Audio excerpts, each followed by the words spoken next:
Hello, dear students. I hope you all are fine at your homes. So, basically, I am making this video for teaching you the fourth chapter of chemistry, chemical kinetics. So, the term chemical means chemical reaction,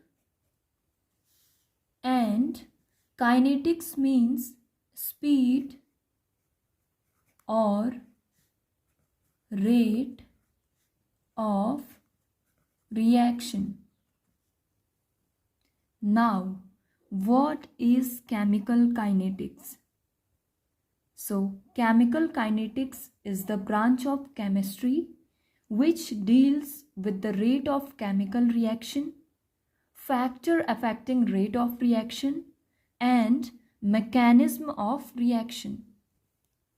So, write it here. Definition.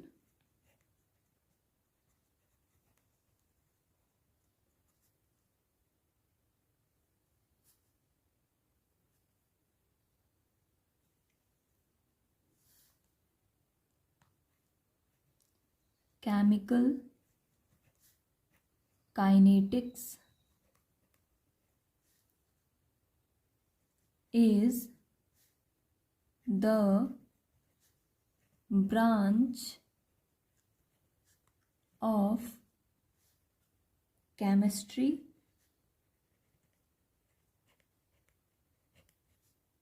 which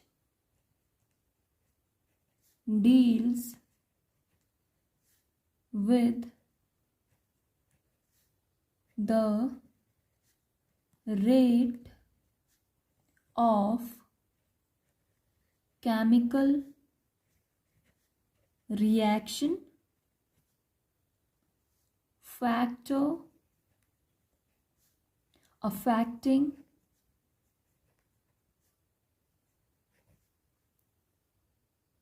the rate of reaction, and mechanism of the reaction. तो chemical kinetics जो है chemistry की branch है जिसमें हम क्या पढ़ते हैं, रेट ऑफ केमिकल रिएक्शन पढ़ते हैं। रेट ऑफ केमिकल रिएक्शन को कौन कौन से फैक्टर अफेक्ट करते हैं, लाइक टेम्परेचर, तो ये सारे फैक्टर पढ़ते हैं। एंड मैकेनिज्म क्या होगा केमिकल रिएक्शन का, ये भी हम केमिकल काइनेटिक्स में पढ़ते हैं। Now the next topic is chemical reaction based on rate of reaction.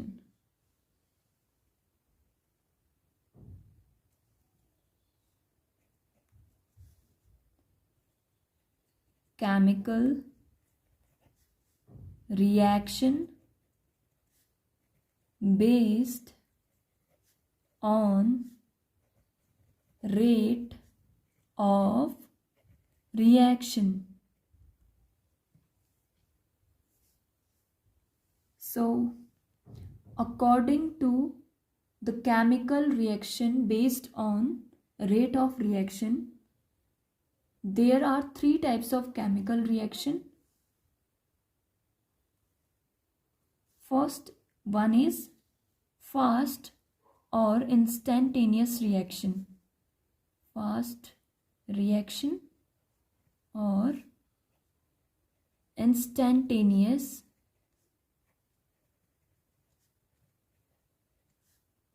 reaction. Second type is slow reaction.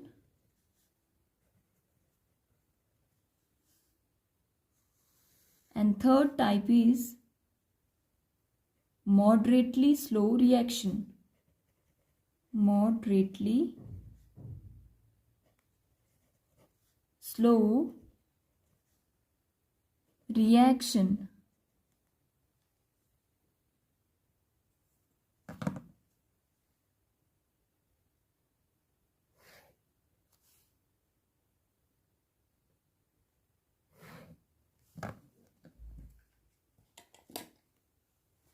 So fast reaction or instantaneous reaction are those reaction which completes in less than 10 raised to power minus 12 second. तो लिखिए,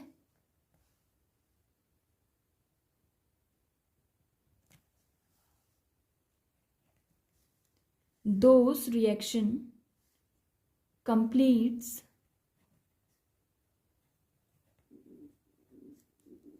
in less than 10 raised to power minus 12 second.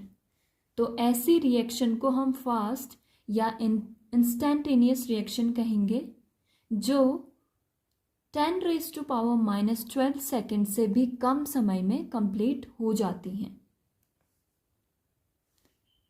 Now second is slow reaction.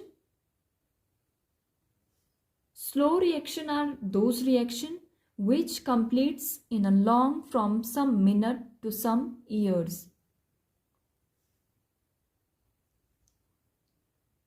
So slow reaction completes in a long from some minute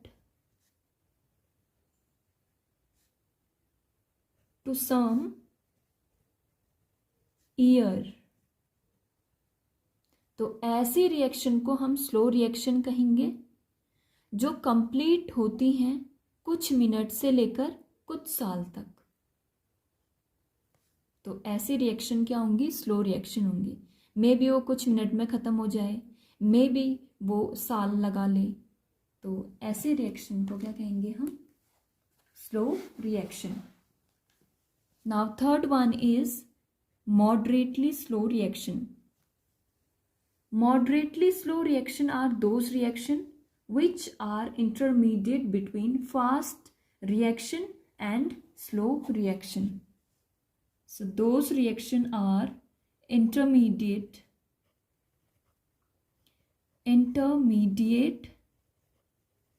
between slow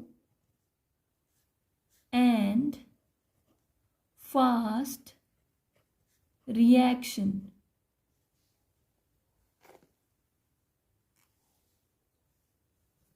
तो ऐसी reaction को हम moderately slow reaction कहेंगे जो fast reaction and slow reaction के बीच में आती हैं या इंटरमीडिएट है इन दोनों की. Now let's talk about example.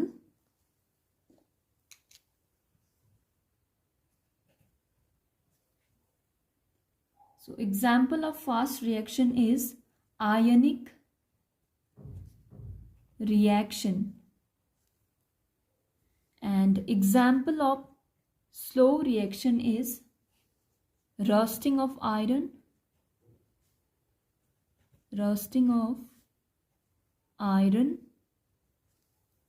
and other example is transformation of diamond.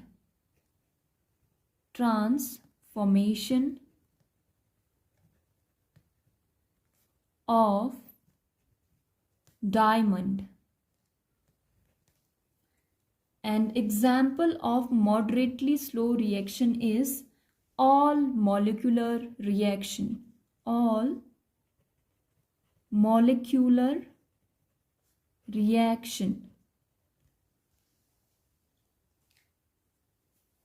So now the next topic is rate of reaction.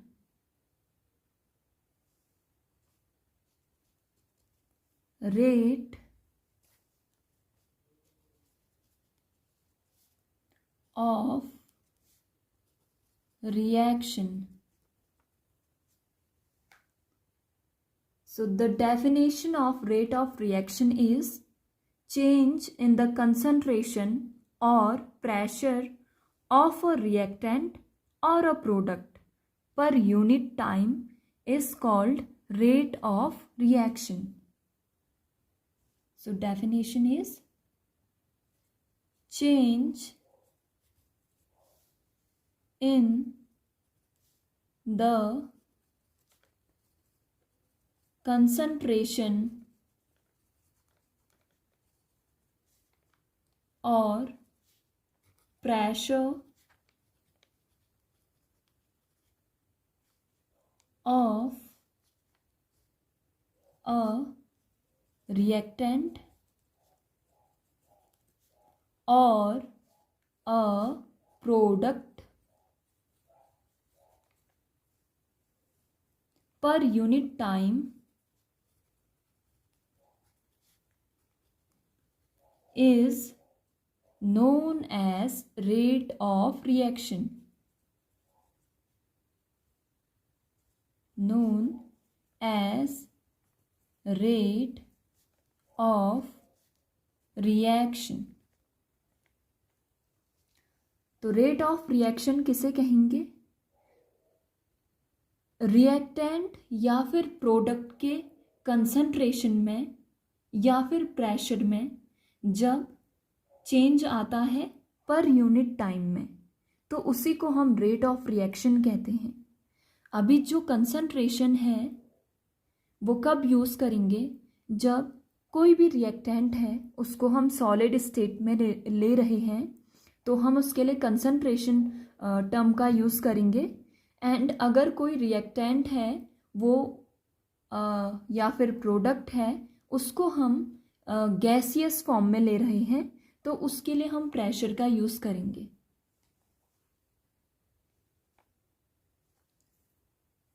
And the unit of rate of reaction is mole per litre per second.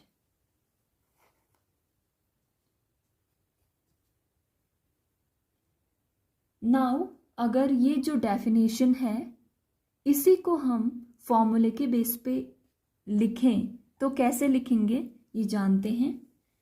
तो लिखिए rate of reaction for reactant. तो reactant के लिए rate of reaction कैसे लिखते हैं? देखिए, decrease in concentration of reactant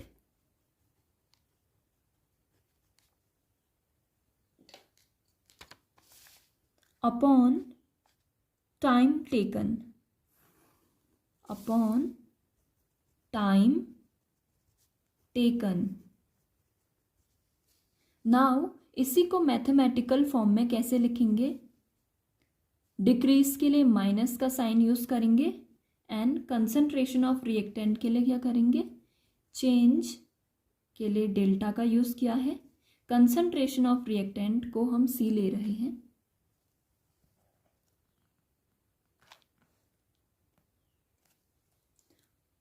upon change in time,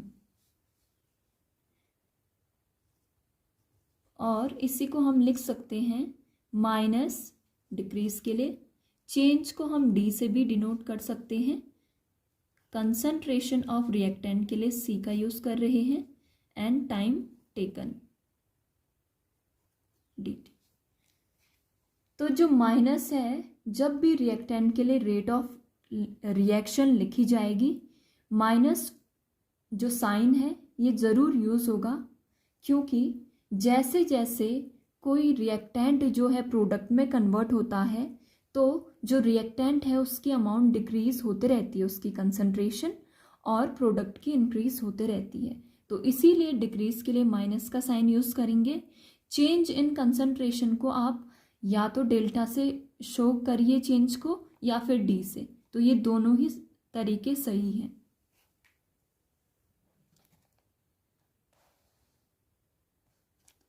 Now the next, rate of reaction for product.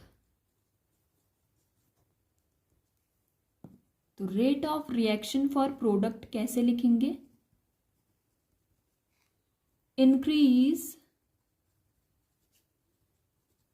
In concentration of product, जैसे जैसे रिएक्टेंट जो है कन्वर्ट हो रहा है प्रोडक्ट में, तो कंसंट्रेशन ऑफ रिएक्टेंट डिक्रीज हो रही थी, तो प्रोडक्ट की कंसंट्रेशन इंक्रीज होगी अपॉन टाइम टेकन। नाउ इसी को मैथमेटिकल फॉर्म में लिखें तो इंक्रीज के लिए पॉजिटिव साइन का यूज करेंगे, चेंज के लिए delta and concentration of product के लिए सी अपॉन डेल्टा टी। तो ये change in concentration of product है अपॉन चेंज इन टाइम, और हम इसी को लिख सकते हैं change in concentration of product, change को डी से शो कर रहे हैं, एंड चेंज इन टाइम। तो प्रोडक्ट के लिए पॉजिटिव साइन यूज करना बहुत ज़रूरी है। अभी इसको डेल्टा के फॉर्म में लिखना चाहते हैं आप, रेट ऑफ रिएक्शन, या फिर डी डिफरेंशिएशन के फॉर्म में, ये आपकी चॉइस है। जब कभी भी रेट ऑफ रिएक्शन पूछी जाती है तो दोनों में से कोई भी तरीका यूज कर सकते हैं। नाउ जो ये इंक्रीज एंड डिक्रीज हो रहा है रिएक्टेंट में और प्रोडक्ट में, ये हम देखते हैं। Plot a graph between concentration and time.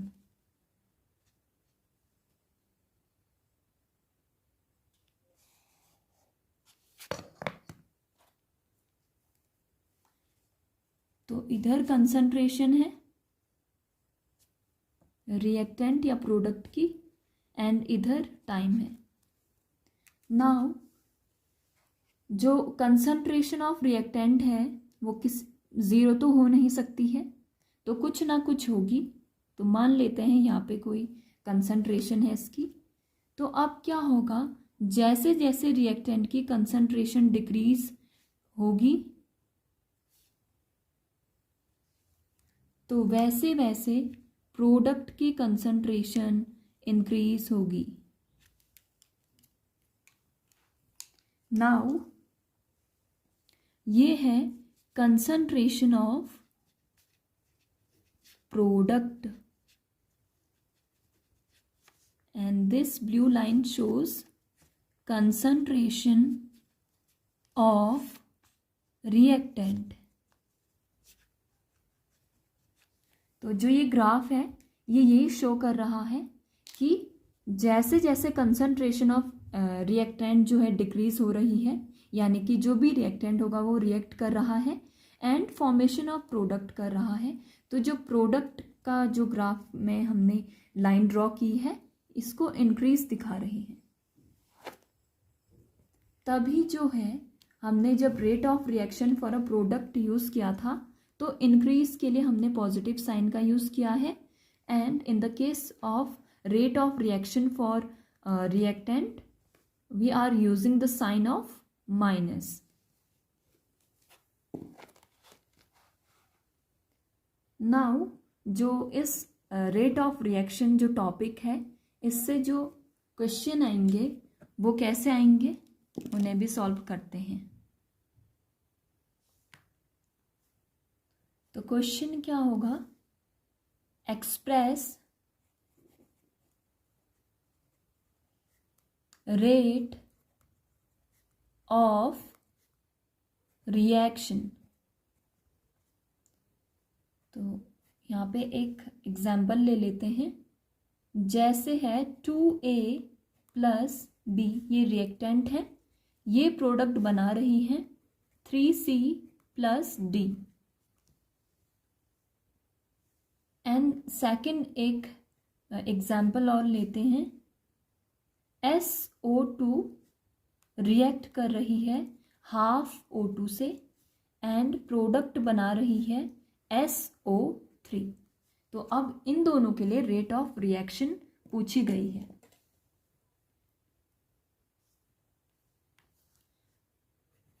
Now first के लिए क्या करेंगे हम, रेट ऑफ रिएक्शन लिखने के लिए सबसे पहले रेट ऑफ रिएक्शन लिखेंगे जो किसके इक्वल है, रिएक्टेंट के लिए हम क्या यूज करते हैं, माइनस का साइन। एंड जो भी ये नंबर ऑफ मॉलिक्यूल दिए रहते हैं पर्टिकुलर रिएक्टेंट के, जैसे ए रिएक्टेंट के 2 मॉलिक्यूल हैं, तो ये 2 मॉलिक्यूल को जो है हम ये 2 मॉलिक्यूल्स को हम अपॉन में लिखेंगे, तो 1/2। Now change in the concentration of a reactant upon change in time equal to minus change in the concentration of B reactant upon change in time. Now for a product plus sign use होगा and जो molecules हैं इसके वो upon में आएंगे, तो 1/3 change in the concentration of C reactant and the change in time, ये equal होगा plus change in the concentration of D reactant and change in time। तो ये एक मेथड है, एक वे है कि हम कैसे एक्सप्रेस कर सकते हैं रेट ऑफ रिएक्शन को। नाउ यहाँ पे हमने चेंज को D से डिनोट किया है, हम इसी को डेल्टा के फॉर्म में भी लिख सकते हैं।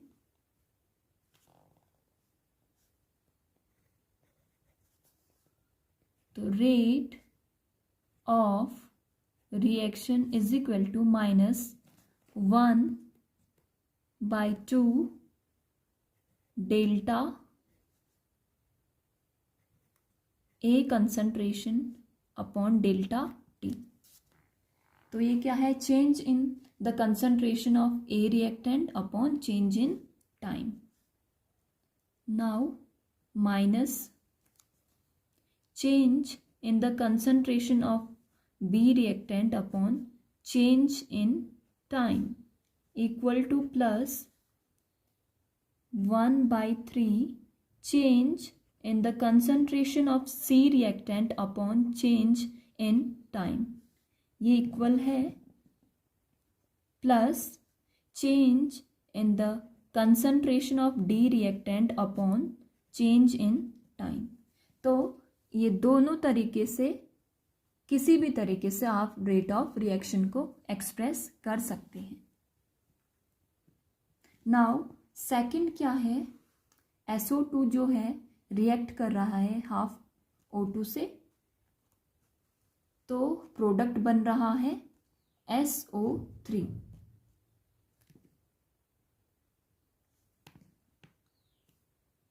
तो आंसर सेकंड के लिए क्या होगा, rate of reaction equal to minus, क्योंकि SO2 जो है रिएक्टेंट है, change in concentration of SO2 upon change in time equal to half O2 है, तो सबसे पहले रिएक्टेंट है तो माइनस साइन यूज होगा, हाफ है तो कोई भी जो हाफ है वो नंबर है ऑक्सीजन का, तो फिर इतने मॉलिक्यूल्स ऑफ ऑक्सीजन जो है रिएक्ट कर रहे हैं SO2 से, मतलब तो ये 1 अपॉन में लेते हैं, कहा था 1/1/2 change in concentration of O2 upon change in time equal two plus, क्योंकि SO3 जो है प्रोडक्ट है, plus change in the concentration of SO3 upon change in time. तो इस तरीके से हम एक्सप्रेस करेंगे। जो पर्टिकुलर ये पॉइंट है इसको हम ऐसे भी लिख सकते हैं, माइनस, देखिए जो ये 2 है ये ऊपर जाएगा, तो 2 change in the concentration of O2 upon change in time। तो इसको इस तरीके से भी लिख सकते हैं। और अगर हम इसको डेल्टा के फॉर्म में लिखते हैं तो कैसे लिखेंगे, अगर चेंज को हम डेल्टा से शो कर रहे हैं तो माइनस फॉर अ रिएक्टेंट, और डेल्टा चेंज के लिए यूज़ कर रहे हैं concentration of SO2 upon delta T। तो ये क्या है, change in the concentration of SO2 upon change in time equal to minus 2 change in the concentration of O2 upon change in time equal to plus, क्योंकि reactant है SO3, change in the concentration of SO3 upon change in time। तो इस तरीके से भी हम इसको लिख सकते हैं। तो रेट ऑफ रिएक्शन को कभी भी एक्सप्रेस करने को कहता है क्वेश्चन में, तो आप इस तरीके से भी उसको एक्सप्रेस कर सकते हैं एंड इस तरीके से भी। तो रिएक्टेंट जो है उसके लिए नेगेटिव साइन का यूज़ करना बहुत ज़रूरी है एंड प्रोडक्ट के लिए प्लस साइन। अगर कोई चीज़ पहले से ही अपॉन में दी गई है, लाइक यहाँ पे दिया था हाफ O2, मॉलिक्यूल जो है रिएक्ट कर रहा है SO2 से, तो प्रोडक्ट बना रहा है SO3, तो जो पहले से ही हाफ है उसे भी हाफ में ही लेते हैं, ऐसा नहीं कि इसको 1/2 ले लेते। तो ये बात जो है ध्यान में रखनी होगी। नाउ जो सेकेंड टाइप है रेट ऑफ रिएक्शन से जो क्वेश्चन पूछा जाएगा वो कुछ इस तरीके से पूछा जा सकता है। अमोनिया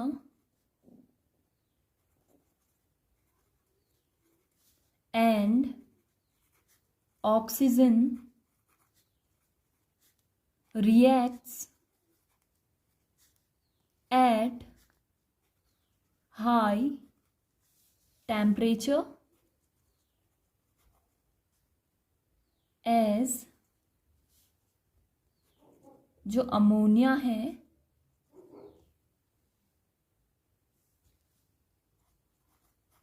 वो रिएक्ट कर रहा है ऑक्सीजन से। नाउ ये प्रोडक्ट बना रहा है 4 molecule of NO plus 6 H2O।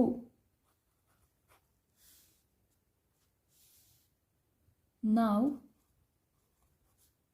in experiment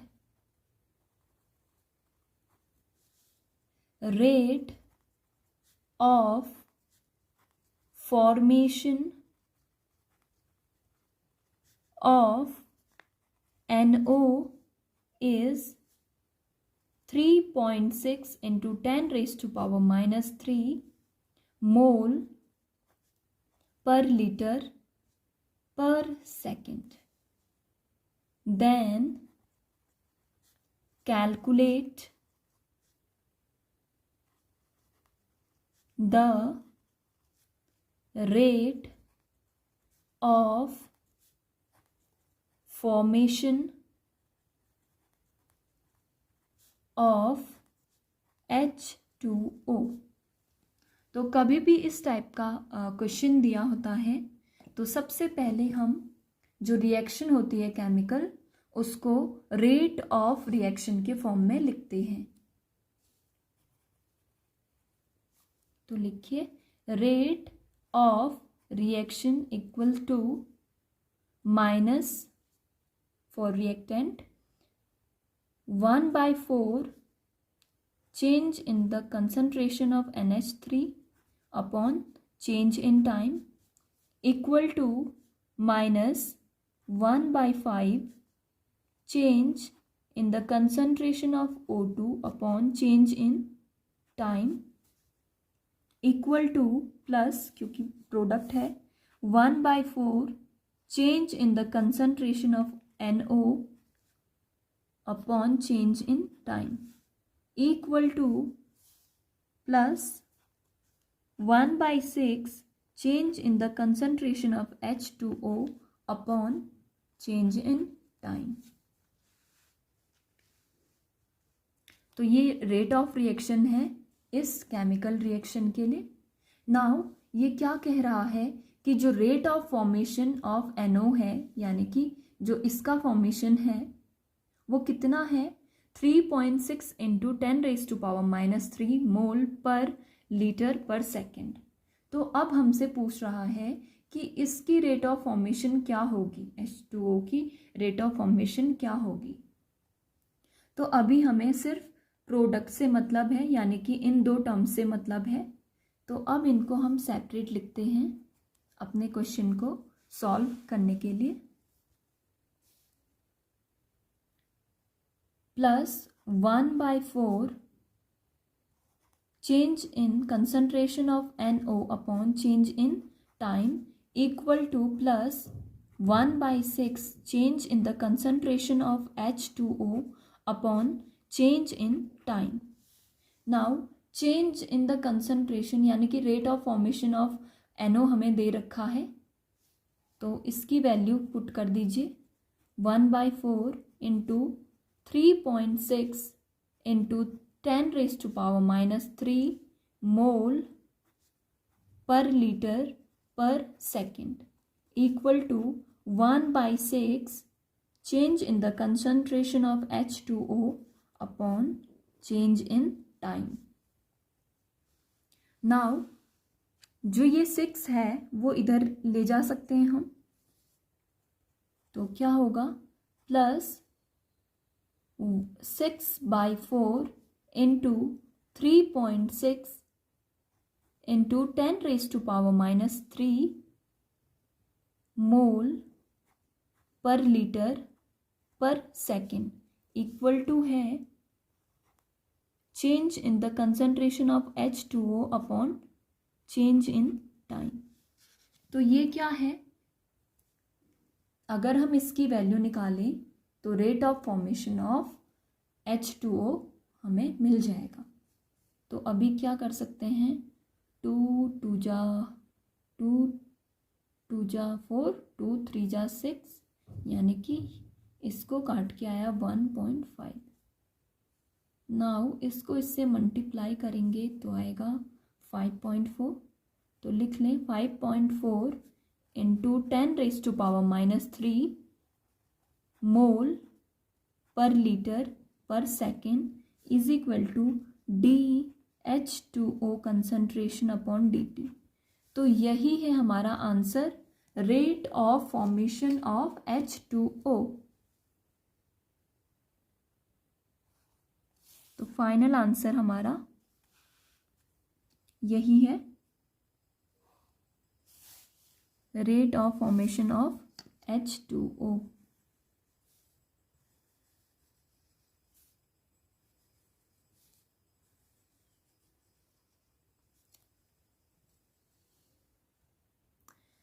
Now in next video